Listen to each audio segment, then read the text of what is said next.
Last night I did an entire reading and it ended up having zero sound. Like I word vomiting. I am having a hard time with human words. Oh my god. I recorded a whole video and no sound was picked up. And now I'm having a hard time with words.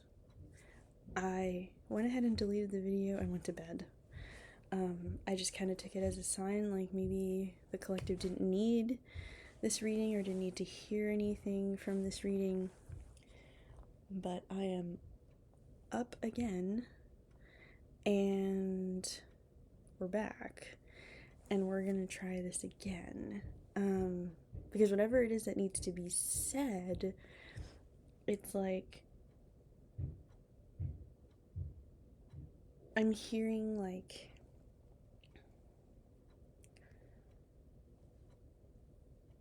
the opportunity to hear. I was just watching, because this is what I used last night for the reading that I ended up tossing, and I'm hearing a very like big, loud, but also like kind of jarring the opportunity.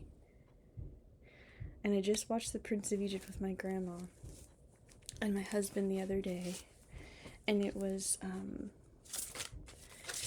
the scene where Moses and his Egyptian mom, Bethia, were having a quick side conversation at the beginning during the banquet that they were late to, and she says to him, apparently someone thought that Ramesses just needed the opportunity. And so like this is coming from a place of like people are recognizing, the divine is recognizing there are some hardships. And so then last night I was like, it's fine, like maybe the divine didn't actually need me to hop on and do any readings. Like there's so many readers out there doing this work, doing beautiful work, have been doing it for much longer than me. So I'm hearing in my brain, my ego is telling me like, you probably just need to get something off your chest. You did it, delete it, move on. And then as I was shuffling last night, this card came out last night while I was shuffling.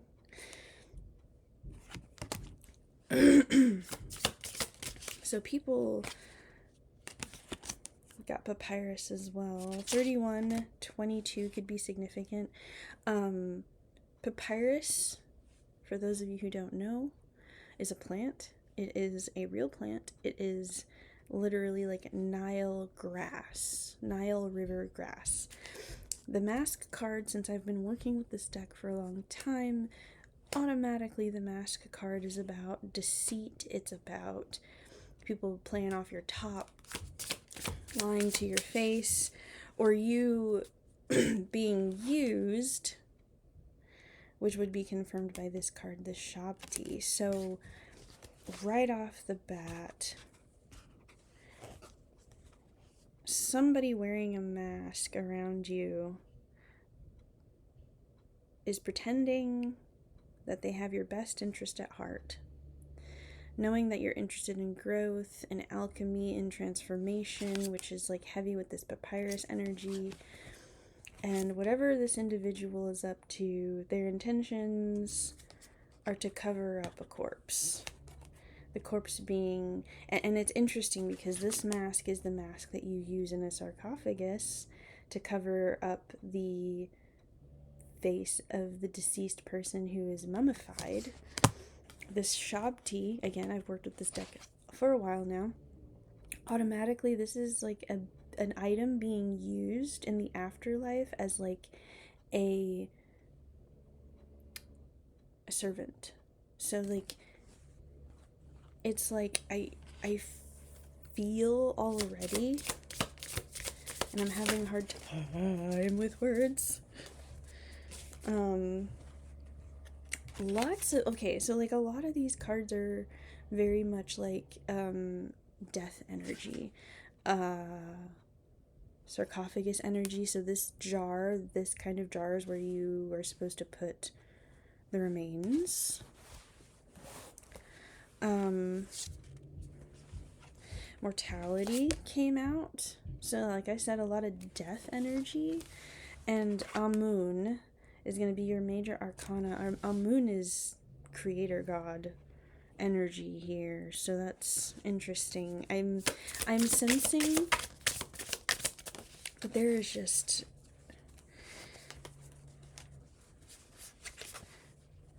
nine cards you have set. Yeah. He's part of indolence, rebellion, chaos. So like whatever's going on, got a trickster energy up in here that's trying to like use you. I feel like this mask and this set card here are like one and the same. I think this mask is covering up this energy. And this is the design. I think about Hannibal, the show Hannibal. This is my design. That's their design for you. Whoever this set energy is, their design for you is to put this mask on, pretending to be, something very beautiful, something really nice to look at. This person may be really, really attractive. But they're just trying to use you. I will read all of these. I will go over this and I will read all of these, but right now I'm looking at it just face value. The next card that came up was Tefnut. So you have two beings from the Great Pout or the Great Ennead in this reading. Moisture, giving power, moisture within air, generosity, Tefnut. You're definitely... So there's three gods here, Amun, Tefnut, and Set. Amun being like creator god energy, automatically got like the Ankh symbol here, so lots of protection energy here. Tefnut being part of the Great Ennead is like significant, so like some heavy duty like origin creation story energy here. And then the utterances. So not only are you protected, but you're protected because like, see, the utterances coming up in this spread automatically makes me believe that you are putting a lot of work into getting your mind, your body, and your spirit right. And I don't know, I think that you've faced mortality. I think that this card is like this section of things specifically, this trickster energy over here wanting to, fool you into being useful to them. It doesn't scare you. I'm not even sensing fear in you about this. It's almost like this energy, whatever specifically it is, I'm gathering that it's not just one person, it's not just one thing, it's like, but then there probably is like a person that comes to mind where you're like, yeah, I could see like maybe somebody, rolled up in your DMs on some like thinly veiled disrespectful ass energy, or like a person that's been trying to like be your friend or a loved one or a relative or something like that.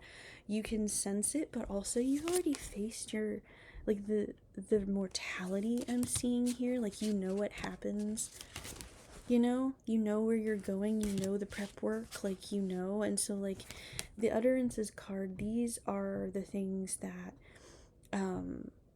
Egyptians, the Kemets, would learn so that they could like absorb that energy and get right within themselves. The utterances are what you end up using and saying when you're entering into the duat, the netherworld or the underworld, and you do your trials. You say the utterances so that you can endure those trials so you can get to paradise. So obviously we're gonna read through it. I'm gonna go ahead and read through it here. 9 cards is a lot more than I had the other night, or last night. So we're just gonna try to get right into it, and I'm sensing we're gonna just start from the lowest card and work our way up. So Amun is card number 14. I'm hearing sevens. 7 could be significant. Fertility, growth, creativity, prophecy.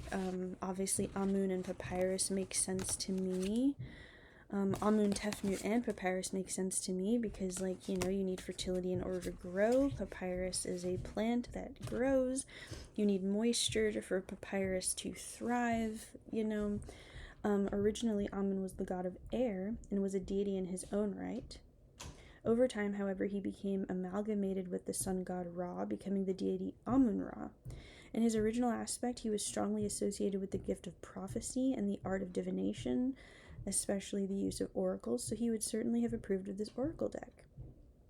Amun communicated through the priests of the age, sending his divine messages via visions, dreams, and oracle tools.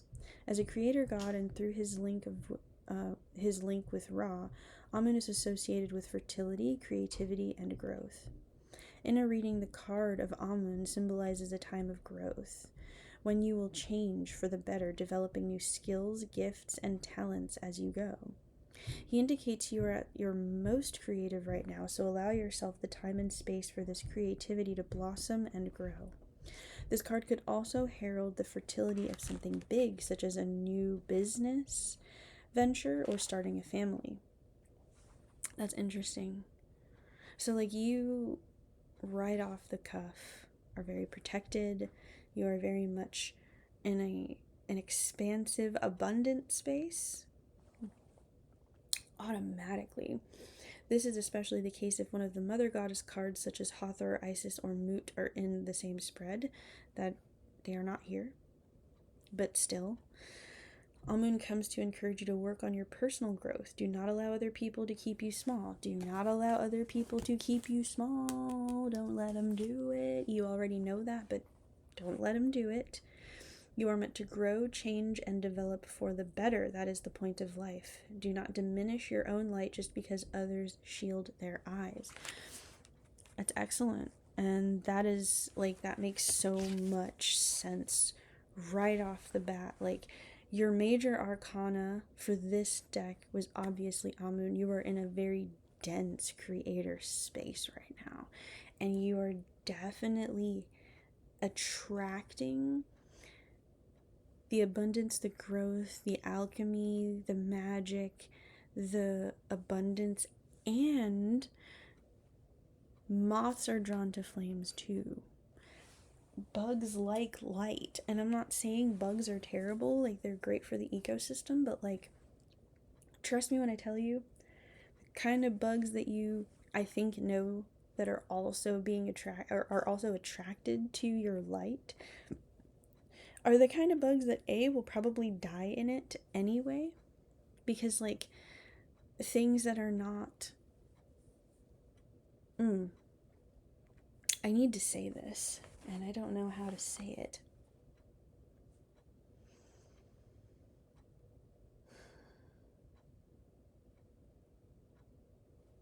You are learning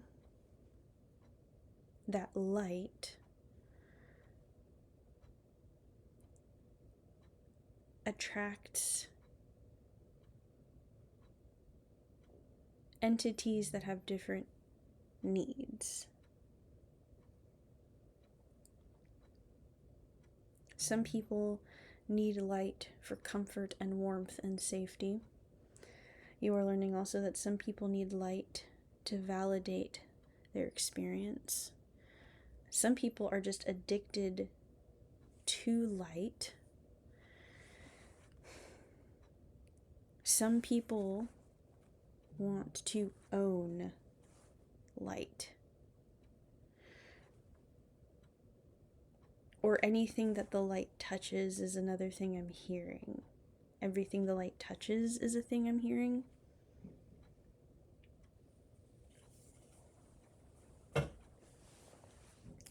We're in our chaos stage.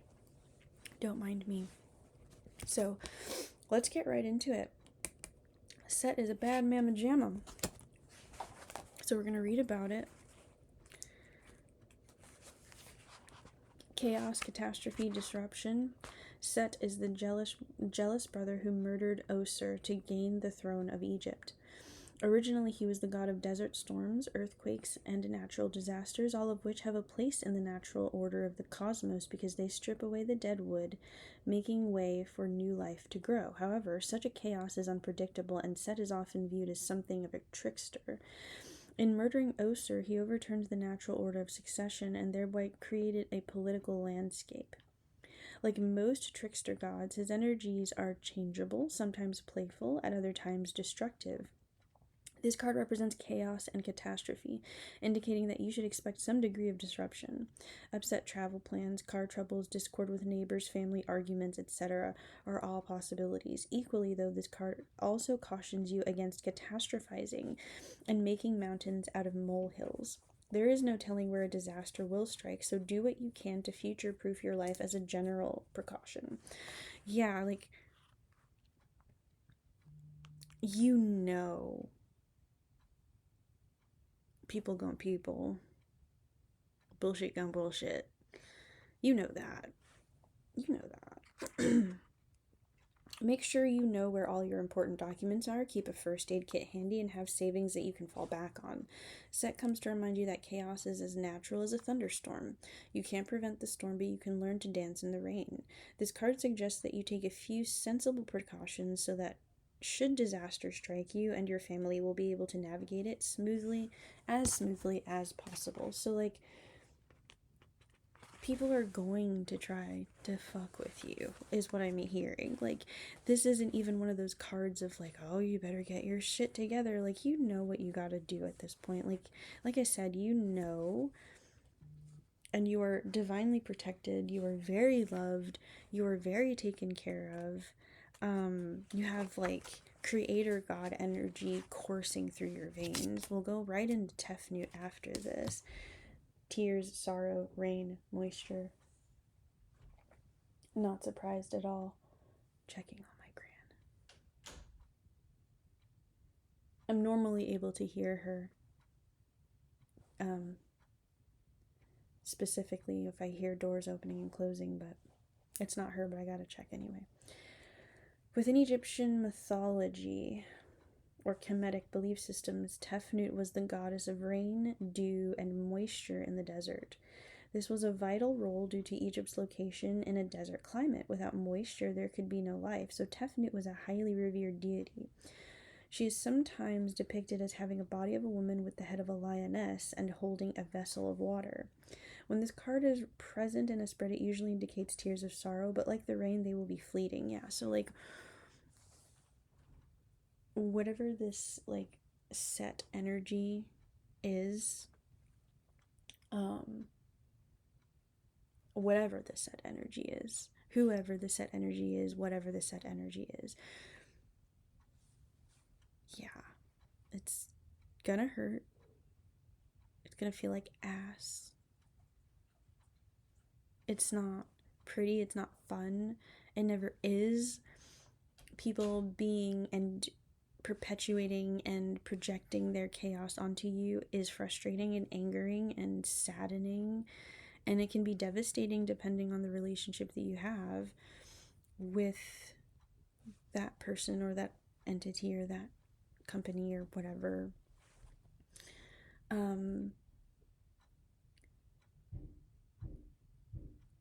This isn't a card of lasting misery, however, but one which suggests that the release of emotions through tears of joy, anger, or sadness is actually to your benefit.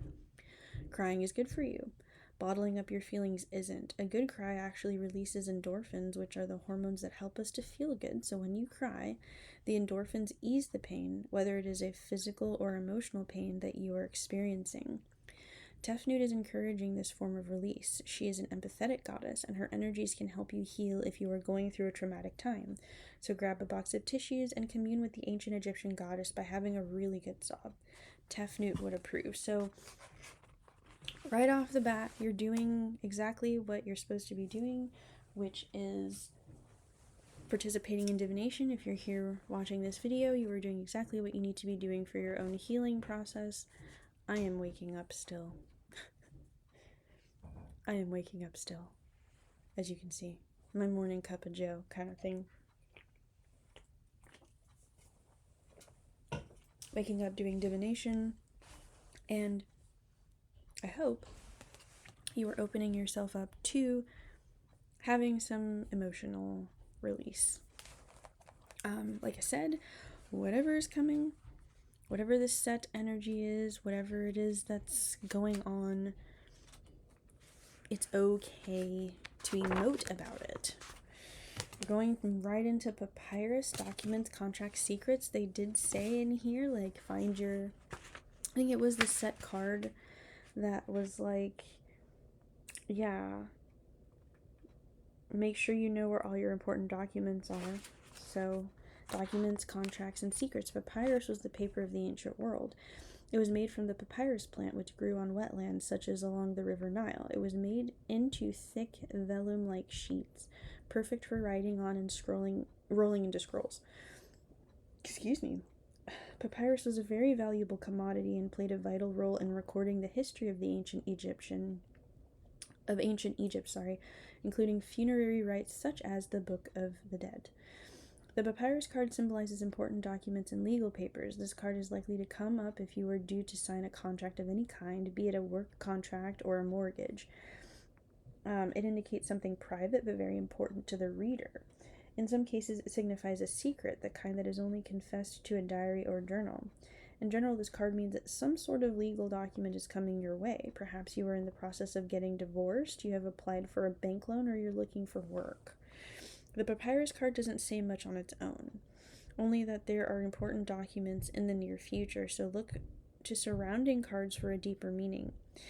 The riches card would indicate a financial gain, while the presence of set card suggests disruptions and delays. The appearance of the tomb card could suggest an issue has stalled for now. So you have the set card. So the energy around it suggests disruptions and delays, which is good for you because you have now time to connect with your emotions. Make sure your important documents are within reach. Like, you gotta check on that. I'm also hearing screenshots. I'm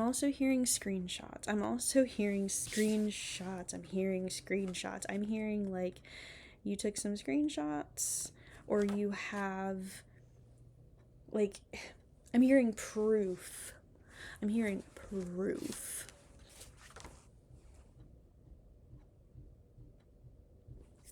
Whoever you are, you need to remember that you have proof.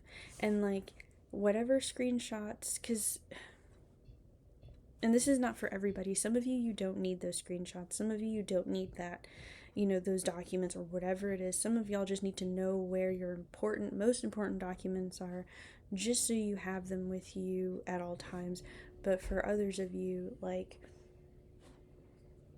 if you were moved to keep screenshots, if you were moved to save and archive emails, if you were moved at any point to keep a paper trail of something, I am hearing good.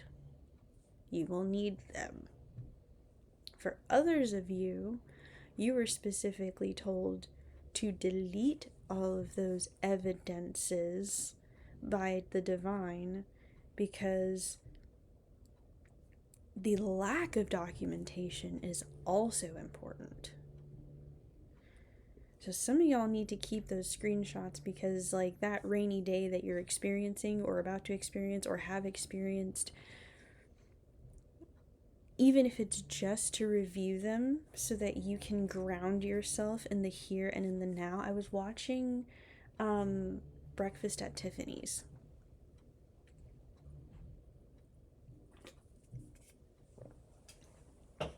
I was watching Breakfast at Tiffany's the other day. If you haven't watched it, That movie is wild as fuck, and then I'll move on. But I have to share this part. So the two main characters, the guy and the girl, they're both in positions where like they're being sponsored by like other people that have money. And they're just kind of like, the guy is like a starving artist type, he writes. And she is like a beautiful woman that is just trying to marry a rich dude and be taken care of. And she just wants to live a beautiful life. And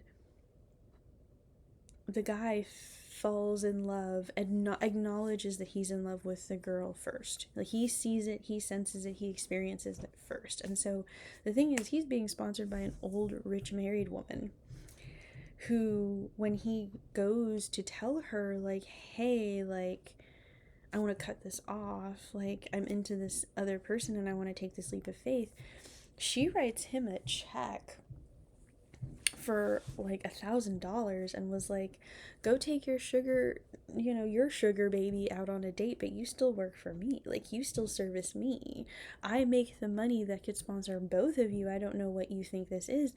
And he looked at her and was like, after she wrote the check and tried to hand it to him, like, you clock in with me, I don't care that you have other bitches, that has nothing to do with me, what has to do with me is that when I'm ready to be serviced, I am serviced. I haven't even gotten to this card yet, but very like, I use you, like, you fulfill, you get my needs taken care of, and I'll take care of whatever else needs to be taken care of. And he is like, you know what, you doing that made this easier for me. And he walks out on this woman. She's still holding the check. She has no power because he's like, I said what I said, and you treating me like that made it even easier for me to walk away. I am sensing heavy, like, I didn't need much, but everything that you do in response to my boundary makes it easier for me to walk away. I'm sensing that kind of energy in the atmosphere. Jar. Containment, preservation, gut instinct. In the Egyptian Book of the Dead, or the Egyptian Book of Life, technically, the canopic jars were used to hold the mummified vital organs of the deceased. There were usually 4 jars in all, and they contained the lungs, liver, stomach, and intestines. The jars were guarded and protected by the sons of Heru. These jars were then put into the tomb with the mummy so that the deceased had them ready for the afterlife and would be able to move through the Duat as a complete being. It was an elaborate ritual meant to honor both the deceased and the 4 sons of Heru at the same time. When this card is present in a spread, it indicates that there is a need for containment for the purposes of self-preservation. What the fuck did I just say? Yeah. This could mean that you need to guard your tongue or hold your secrets more closely. This is a lot of, like, it's like you need to hold your shit together, not because, like, you are not powerful, you are not all of these things. It's because, like, your major arcana is Amun. Like, this is heavy creator god energy. Like, this is heavy, like, at the beginning, dawn of time, ancient cosmic energy coursing through you. And that kind of light, people want all the details of. Everything that you are needs to be guarded and protected, which is why you have these gods here telling you, like, keep your shit together, but also, like, you're allowed to cry, definitely, you're allowed to emote, definitely, but, like, reacting is, like, not what I'm hearing from any of this. This is especially the case if the sarcophagus card is also present, as these two together suggest that someone is about to spill the beans. The jar card also suggests that it is time for you to contain your power and energy. Stop giving these things away, but guard them carefully. Keep things to yourself. Follow your instincts about a situation. What does your gut tell you? Listen to your intuition. Yes. With this set card coming around on some bullshit, with this mask card, and you'll understand now that we're getting to the part where we explain what the hell this energy is: deception, trickery, duplicity. The Egyptians created elaborate death masks to place over the face of the dead within their sarcophagus. These masks would have been fashioned to resemble the deceased in a flattering way. It was the ancient form of airbrushing an image for posterity. The marks also had a spiritual significance too, as it was believed that the dead would need to be able to be recognizing their own body so that they could return to it and go forth into the afterlife. It was also an effective way to identify their dead after the body was swathed in bandages and bindings. When the mask card comes up in a reading, it indicates that all is not as it seems. This card suggests that there is some degree of deception and duplicity at work. It could mean that someone is being dishonest with you, or that you are acting in a way that deceives others. If you are to those of you who know you're on bullshit when you hear that,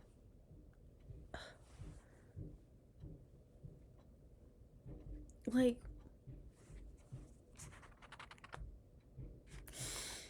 is all I need to say. We all wear masks from time to time, hiding our true feelings and pretending that everything is okay, but if this becomes a habit, then you risk missing out on vital support when you need it most. Likewise, if you are pretending to be something you're not, then you may not even recognize yourself. Whatever the circumstances, the mask is here to highlight that some kind of duplicity is at work. Be on your guard and wait for the mask to fall before you make your next move. You need to be crying anyway. Most of this reading is like, you need to mourn. And it's interesting because there is a mourning card here. Let's go straight to the Shabti so you get what I'm trying to say. Servant, slave, puppet. The Shabti were the puppets of the ancient Egyptians and were put into tombs to be servants of the dead in the afterlife. They were created to take on all the manual labor so that the deceased could enjoy their afterlife and, quite literally, rest in peace. So this, like, Walking Dead energy is what I'm feeling. Like this Walking Dead energy that's walking around pretending to be, like, it's like the mask is also making me think of Death Becomes Her. And like, if you're not the one pouring all of your energy into making this being look and present like a beautiful and alive entity, like, they would just crumble and fall and decay without you. You make them look and feel good. That's the point of your light in their life, which is just siphoning your energy. That's why you need to pull it back. That's why you need to collect all of your evidence. That's why you need to keep your documents close by. That's why you need to go ahead and be in like a very hermit space and go ahead and do some crying and some releasing and some mourning and just get through that gunk.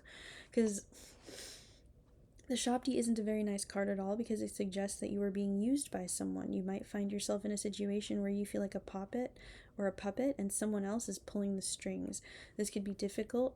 A difficult boss who expects too much work for too little pay, or a domineering parent you just can't please. Whoever it is, this card appears to highlight the fact that someone else is calling all the shots, being controlling, manipulative, or belittling toward you. Take heed of this card, because unlike the Shabti, you are not created to exist in service to anyone else.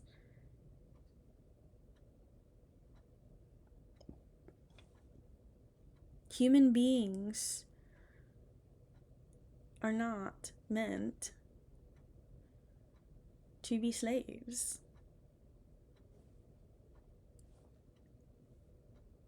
You are not a slave. You are not a slave. It's right there. You are not a slave. I'm not making this up. There it is. Now is the time to begin taking back control of your own life. Try to identify which person this card relates to. Who is it that keeps telling you what you can and can't do?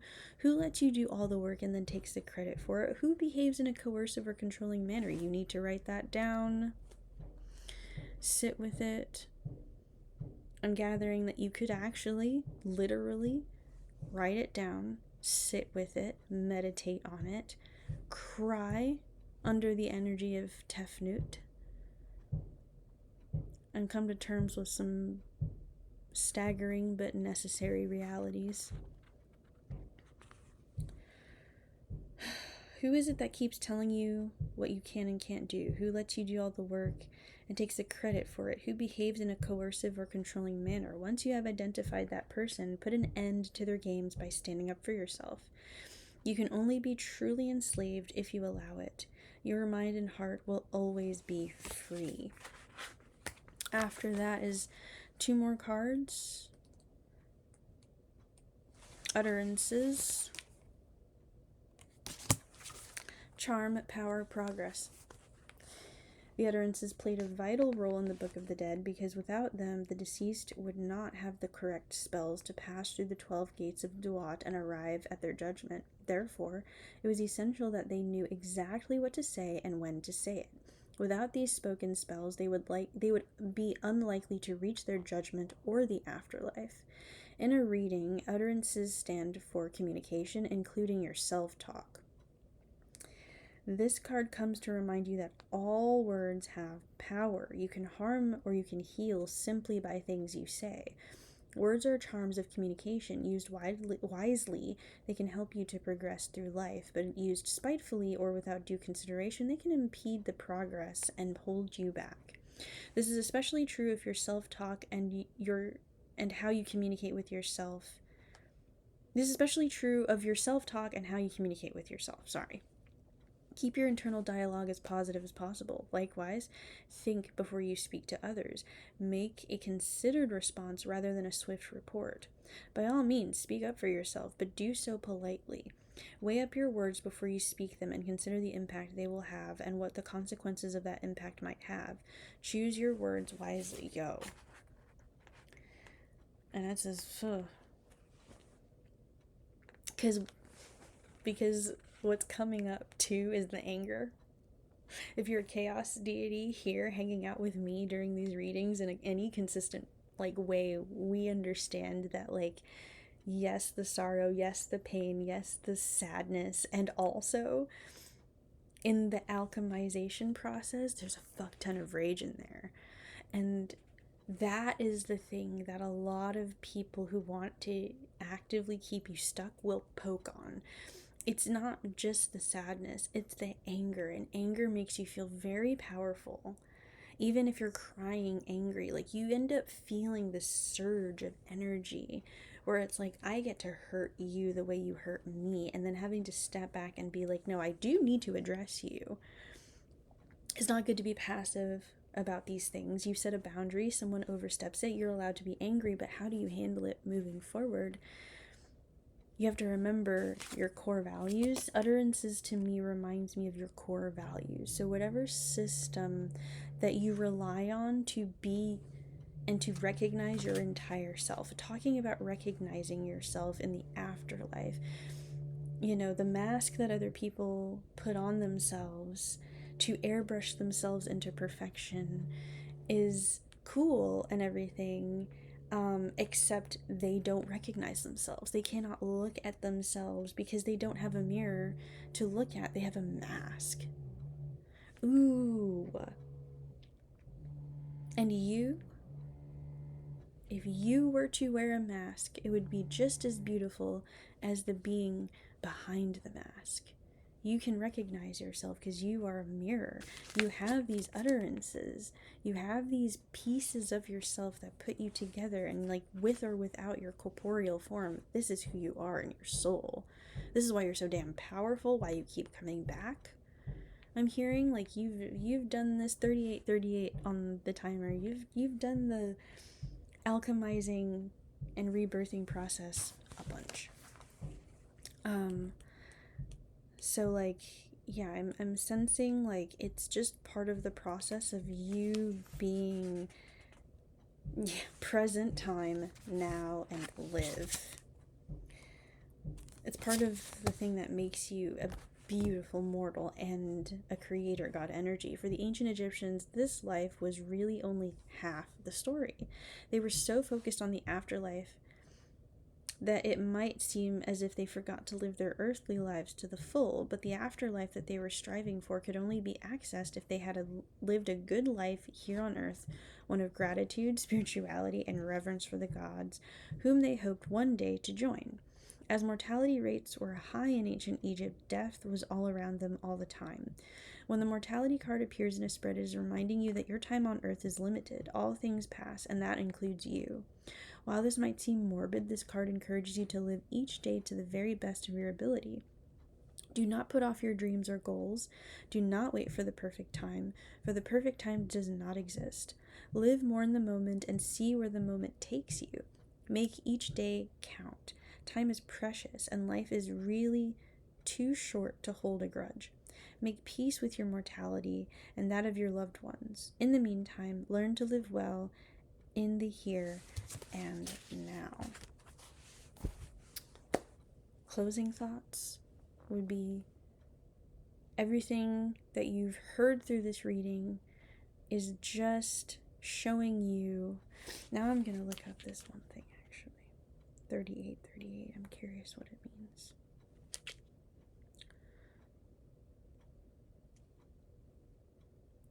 Your hard work is aligning with financial prosperity and spiritual abundance. It urges you to embrace positive changes, tap into creative potential, and trust that the universe will reward your recent efforts. Yo. Oof, let's take a stretch break.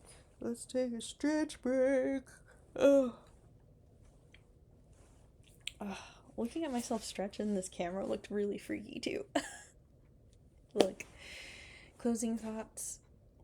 Take a minute to remember that you are here in this body. I have to remind myself of that all the time. Take a minute to remember that you control this body, that this body belongs to you, and then go from there. Release the endorphins, grieve the loss. Remember who you are. Like, the idea is everything the light touches belongs to you, because you are the source of that light.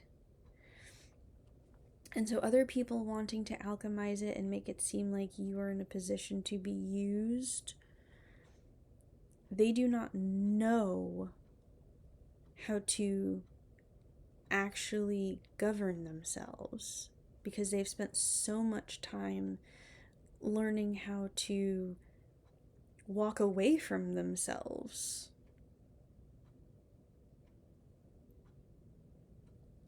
You have spent all of your time, 42:22 on the clock. You have spent a lot of time connecting with yourself, so much so that the more you detach from other people's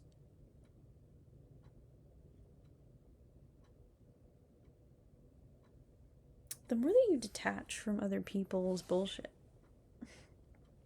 the more you are able to connect with yourself and shine even brighter.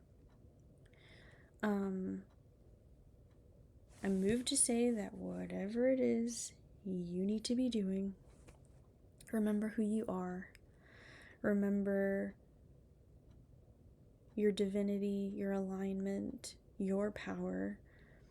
Remember that even though there may be an external set and mask energy, maybe there's an external person or entity or establishment that feels like they can control you with their chaos, we all have a set in all of us, and we all have access to the same masking abilities, and we all have the ability to use the resources and the knowledge and the powers that we have to control and subjugate. We all have that ability in us, and that hopefully makes it easier for you to see just how important self-mastery and self-connection is, and cohabitation with other energies that are strong and supportive, how important that process is in order to get outside of that karmic loop of control. You having self-mastery is all that you need, and that is why you are blessed, and that is why you are protected, and that is why you are taken care of, and that is why you will have the financial prosperity and spiritual abundance that you've been aligning with. That's it. I hope that resonated, and I hope you have a wonderful day and continue to be good to yourself. Bye-bye.